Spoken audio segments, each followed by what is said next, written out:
If you're running a subscription box business, or you're even just planning one, you have probably heard the term 3PL thrown around. And if you're like most people in this world, you might be wondering, what exactly is a subscription box 3PL? And what do they actually do? Do you actually need one, or can you just ship things on your own? That's what this video is going to clear up for you. Before I forget, my name is Brandon. This video is brought to you on behalf of Fulfillrite, a 3PL that has helped thousands of online sellers ship smarter. More information down there in the description. So let's break down what a 3PL is, how it works for a subscription box business, and when it makes sense to bring one on. What does 3PL mean? 3PL stands for third-party logistics. In plain English, that means you outsource your warehousing and your shipping.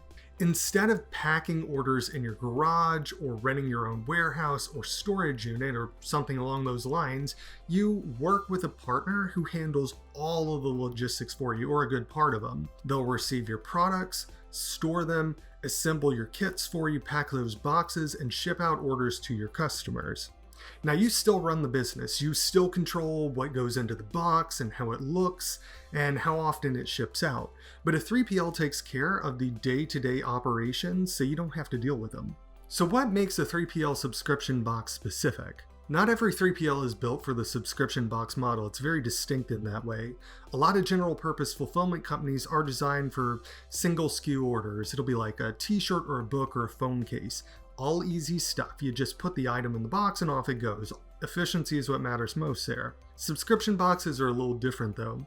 They involve kitting, which basically just means combining multiple items into a single shipment. They often run on fixed schedules, be it monthly, quarterly, seasonal, whatever. They need inventory accuracy and timely execution, or customer churn is going to go up. They might offer subscriber tiers or bonuses or rotating products.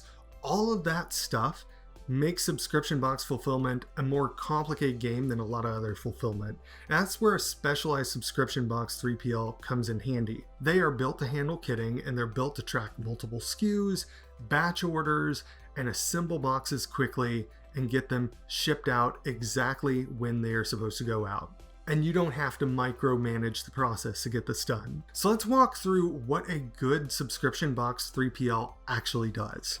One is receiving inventory. It starts with receiving, and that's how your products actually arrive from your vendors or your manufacturers, and the 3PL logs them into their system. They verify the SKUs, they check quantities, and they flag any issues they spot. A good 3PL will catch problems here that are, while it's early, like wrong items, missing barcodes, damaged goods. They won't just shelve them and assume that it's all right. They'll tell you before it's a problem so that you can fix it before your fulfillment becomes an issue. Two is inventory management. Once everything's in stock, it needs to be organized specifically for kitting. And that means separating your items by SKU, expiration date, if it's relevant here, and the type of kit. If you have bonus items for first-time buyers or inserts for specific regions, all of that stuff has to be tracked and stored correctly.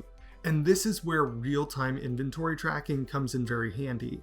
You should be able to log in and see exactly what's in stock, what's low, and what's been reserved for upcoming boxes without having to wait for a manual report. 3 is kitting and assembly. This is the most critical part for subscription boxes in particular. Kitting, like I had mentioned earlier, is just combining multiple products into a single well-organized shipment. Every box has to be packed consistently with the same layout, with the same inserts, with the same level of care. And when you've got 4 to 7 items in every box across hundreds or thousands of shipments, the margin for error gets really tight, especially if multiple people are involved. So 3PLs will batch orders and kit ahead of time.